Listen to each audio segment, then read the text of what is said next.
Hello അസ്സലാമലൈക്കും welcome back to Rinee's world. അപ്പം നമ്മൾ വന്നിട്ടുള്ള നല്ല ഫ്ലെയർഡ് ആയിട്ടുള്ള സ്കേർട്ടിൻ്റെ കട്ടിങ് ആൻഡ് സ്റ്റിച്ചിങ് വീഡിയോ ആയിട്ടാണ്. അപ്പോൾ സ്കിപ്പ് ചെയ്യാതെ ഫുള്ളായിട്ട് കാണാം. ആദ്യമായിട്ട് കാണുന്നവരാണെന്നുണ്ടെങ്കിൽ സപ്പോർട്ട് ചെയ്യാനും സബ്സ്ക്രൈബ് ചെയ്യാനും ലൈക്ക് ചെയ്യാനൊന്നും മറക്കണ്ട കേട്ടോ. അപ്പോൾ നമ്മൾ ഇതേപോലെ രണ്ടായിട്ട് ഫോൾഡ് ചെയ്തതിന് ശേഷം നമ്മൾ ഇതേപോലെ കോണായിട്ട് ഒന്നുകൂടെ ഫോൾഡ് ചെയ്യും. ഇങ്ങനെ ഫോൾഡ് ചെയ്യുന്ന സമയത്താണ് നമുക്ക് നല്ല ഫ്ലെയർ ആയിട്ട് നമ്മുടെ പാവാട കിട്ടും കേട്ടോ. അപ്പോൾ ഈ രീതിക്ക് നമ്മൾ ആദ്യം തന്നെ ഫോൾഡ് ചെയ്ത് വെക്കാം കേട്ടോ. അങ്ങനെ ഫോൾഡ് ചെയ്തതിന് ശേഷം നമുക്ക് എത്രയാണോ ലെങ്ത്ത് വേണ്ടത് ആ കാര്യങ്ങളൊക്കെ നമ്മൾ എഴുതി വെക്കാം. ലെങ്ത്ത് എത്രയാണോ വേണ്ടത് അതിനനുസരിച്ച് ചെയ്യാം. പിന്നെ നമ്മൾ സ്കേർട്ട് നമ്മളുടെ അരവണ്ണം എത്രയാണോ ഒരു 10 ഇഞ്ചാണെങ്കിൽ ആ 10 ഇഞ്ച് എവിടെയാണോ വരുന്നത് ആ ഒരു ഇത് മാർക്ക് ചെയ്തതിന് ശേഷം ഇതേപോലെ ടാപ്പ് വെക്കാം. അപ്പോൾ അതിൻ്റെ ലെങ്ത്ത് ഇപ്പോൾ ഒരു 12 ആണെന്നുണ്ടെങ്കിൽ ആ 12 ഇഞ്ചിനനുസരിച്ചിട്ട് എല്ലാ ഭാഗത്തും ഒരേപോലെ തന്നെ നമ്മളൊന്ന് ഒരു റൗണ്ട് പോലെ നമ്മളൊന്ന് മാർക്ക് ചെയ്ത് കൊടുക്കുക കേട്ടോ. 12 ഇഞ്ച് നീളത്തിൽ നമ്മളിങ്ങനെ ടാപ്പ് വെക്കുന്ന സമയത്ത് അത് ഏതെല്ലാം മൂലയിൽ നമ്മളിങ്ങനെ വെച്ച് കൊടുക്കുന്ന സമയത്ത് എങ്ങനെയാണോ മാർക്കിങ് വരുന്നത് അതിനനുസരിച്ചിട്ട് നമ്മൾ ചെയ്ത് കൊടുക്കുക കേട്ടോ. അങ്ങനെയാണ് നമ്മൾ അരവണ്ണം കട്ട് ചെയ്തെടുക്കുന്നത്. അപ്പം അത് നമ്മൾ ആദ്യം തന്നെ ഒന്നൊരു ചെറിയൊരു റൗണ്ട് ഷേപ്പ് പോലെ നമ്മൾ ഇതേപോലെ ഒന്ന് മാർക്ക് ചെയ്തെടുക്കാം കേട്ടോ. അപ്പം നമ്മുടെ അരവണ്ണം കറക്റ്റ് 10 ഇഞ്ച് ഉണ്ടോ എന്ന് നോക്കാം.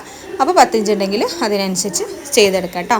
പിന്നെ നമുക്ക് വേണ്ടത് നമ്മുടെ ലെങ്ത്താണ്. അപ്പോൾ എത്ര കണ്ട് നമുക്ക് ലെങ്ത്ത് വേണം അത് നമ്മളൊന്ന് മാർക്ക് ചെയ്തെടുക്കാം. ഇപ്പോൾ 42 ഇഞ്ചൊക്കെ ആണെന്നുണ്ടെങ്കിൽ നമ്മൾ ആദ്യം 42 ഇഞ്ച് ലെങ്ത്ത് മാർക്ക് ചെയ്യാം. അതിനനുസരിച്ച് ഇതേപോലെ നമ്മൾ റൗണ്ട് ഷേപ്പ് വരച്ചിട്ടില്ലേ ആ റൗണ്ട് ഷേപ്പിനനുസരിച്ച് ഇതേപോലെ 42 ഇഞ്ച് ലെങ്ത്ത് ഇങ്ങനെ മാർക്ക് ചെയ്ത് ഒരു റൗണ്ട് ഷേപ്പ് പോലെ നമുക്ക് വരച്ച് കൊടുക്കാം കേട്ടോ. അങ്ങനെ വരയ്ക്കുന്ന സമയത്ത് കുറച്ച് ഭാഗം നമുക്ക് താഴത്തേക്കായിട്ടുണ്ടാവാം, കുറച്ച് പീസ് നമുക്ക് ജോയിൻ ചെയ്യേണ്ടി വരും. കാരണം ഇത് നമ്മളിങ്ങനെ കോണായിട്ട് വെക്കുന്ന സമയത്ത് ഇത് എങ്ങനെയായാലും ഈ ഒരു പ്രശ്നം വരും കേട്ടോ. താഴത്തേക്ക് ചെറിയൊരു പീസ് നമുക്ക് ജോയിൻ ചെയ്തെടുക്കേണ്ടി വരും. അത് നമ്മൾ ബാക്കി വരുന്ന ബാലൻസ് ക്ലോത്തിൽ നമ്മൾ ചെയ്തെടുക്കാം. അതേപോലെ തന്നെ നമ്മുടെ ബാൻഡ് നമ്മുടെ ഇലാസ്റ്റിക് ഇട്ട് കൊടുക്കാനുള്ളത് ഒരു 5 ഇഞ്ച് വീതിയിൽ നമുക്ക് കട്ട് ചെയ്തെടുക്കാനുണ്ട് കേട്ടോ.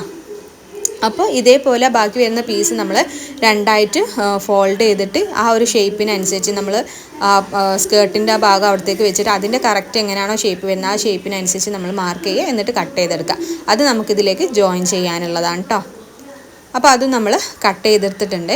ഇനി നമുക്കിതിലേക്ക് വേണ്ടത് നമ്മുടെ ഇലാസ്റ്റിക് ഇട്ട് കൊടുക്കാനുള്ള ഭാഗമാണ്. അത് എത്രയാണോ നമ്മുടെ വീതിക്ക് അനുസരിച്ച് നമ്മളിടുന്ന ഇലാസ്റ്റിക്കിൻ്റെ വീതിക്ക് അനുസരിച്ച് 1 ഇഞ്ച് കൂട്ടിയിട്ടോ 1/2 ഇഞ്ച് കൂട്ടിയിട്ടോ നമ്മൾ എടുക്കുക.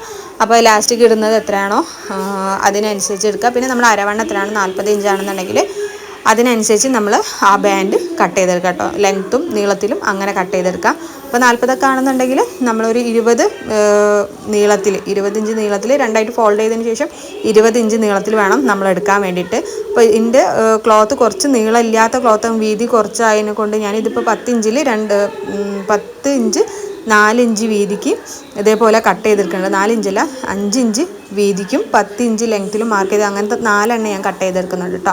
എന്നിട്ട് ഇതിലേക്ക് നമുക്ക് ജോയിൻ ചെയ്തെടുക്കാം. പിന്നെ ഇതിൽ ലൈനിങ്ങും വെക്കുന്നുണ്ട്.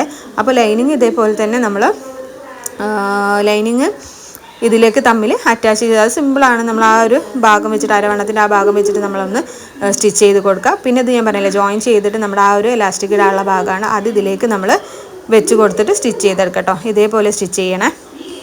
നമ്മൾ ഫസ്റ്റ് ഇതേപോലെ ആ അരവണ്ണത്തിൻ്റെ ആ ഭാഗത്ത് ഇതേപോലെ ഒന്ന് വെച്ചിട്ട് സ്ട്രെയിറ്റ് ആയിട്ടൊന്ന് വരച്ച് കൊടുക്കുക. എന്നിട്ട് അത് ഫോൾഡ് ചെയ്തിട്ട് തിരിച്ച് സ്റ്റിച്ച് ചെയ്തെടുക്കാം കേട്ടോ. അപ്പോൾ ലൈനിങ് നമ്മൾ ഇത് രണ്ടും നമ്മൾ സെപ്പറേറ്റ് ചെയ്തല്ലോ. സ്കേർട്ടിൻ്റെ ആ ഫ്രണ്ട് പോർഷനും ബാക്ക് പോർഷനും സെപ്പറേറ്റ് ചെയ്തെടുത്തിട്ടുണ്ട്.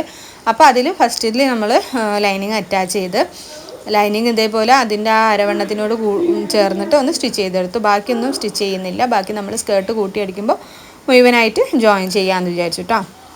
അപ്പോൾ ഇതേപോലെ നമ്മൾ ആ ഇലാസ്റ്റിക് ഇടുന്നത് ഇതേപോലെ ഒന്ന് ഫോൾഡ് ചെയ്തെടുക്കാം. സ്റ്റിച്ച് ചെയ്തതിന് ശേഷം ഫോൾഡ് ചെയ്തിട്ട് അകത്തേക്ക് ഇട്ടിട്ട് സ്റ്റിച്ച് ചെയ്തെടുക്കാം കേട്ടോ. അപ്പം ഇങ്ങനെ സ്റ്റിച്ച് ചെയ്യുക. ഇതേപോലെ തന്നെ മറ്റേ പോർഷനിൽ നമ്മൾ ചെയ്തെടുക്കുക. പിന്നെ ഇലാസ്റ്റിക് ഇട്ടിട്ട് 2 സൈഡും ജോയിൻ ചെയ്യാനുള്ളൂ. സിമ്പിളായിട്ട് നമുക്ക് ചെയ്യട്ടോ സ്കേർട്ടൊക്കെ. അപ്പോൾ പിന്നെ ഇലാസ്റ്റിക് ഇടുന്നത് എങ്ങനെയാണോ നിങ്ങളുടെ ഐഡിയക്ക് അനുസരിച്ച് ഒരു പിന്ന് കാര്യങ്ങളൊക്കെ വെച്ചിട്ട് നമ്മൾ ഇടുന്നുണ്ടെങ്കിൽ അങ്ങനെ ഇടാം. എന്നിട്ട് നമുക്ക് ഈ 2 സൈഡും ഇതേപോലെ പിടിച്ചിട്ട് 2 സൈഡും ഫുള്ളായിട്ട് നമുക്ക് സ്റ്റിച്ച് ചെയ്ത് കൊടുക്കാം. പിന്നെ താഴത്തൊന്നും അടിക്കാനും ഉണ്ടാവും കേട്ടോ. അത്രയേ ഉള്ളൂ. സിമ്പിളായിട്ട് നമുക്ക് ചെയ്യാൻ പറ്റാവുന്ന പാറ്റേൺസാണ് ഈ സ്കേർട്ടൊക്കെ. കട്ട് ചെയ്യുന്നൊന്ന് ശ്രദ്ധിച്ചാൽ മതി. പിന്നെ കയറാണ് ഇടുന്നതെന്നുണ്ടെങ്കിൽ അങ്ങനെ കയറായിട്ട് നിങ്ങൾക്ക് ഇടാം കേട്ടോ. അപ്പോൾ ഇതാണ് ഫൈനൽ ലുക്ക് വരുന്നത്. ഇഷ്ടപ്പെട്ട ലൈക്ക് ചെയ്യാനും ഷെയർ ചെയ്യാനും കമൻറ്റ് ചെയ്യാനൊന്നും മറക്കണ്ട. അപ്പോൾ താങ്ക് യു ഫോർ വാച്ചിങ്.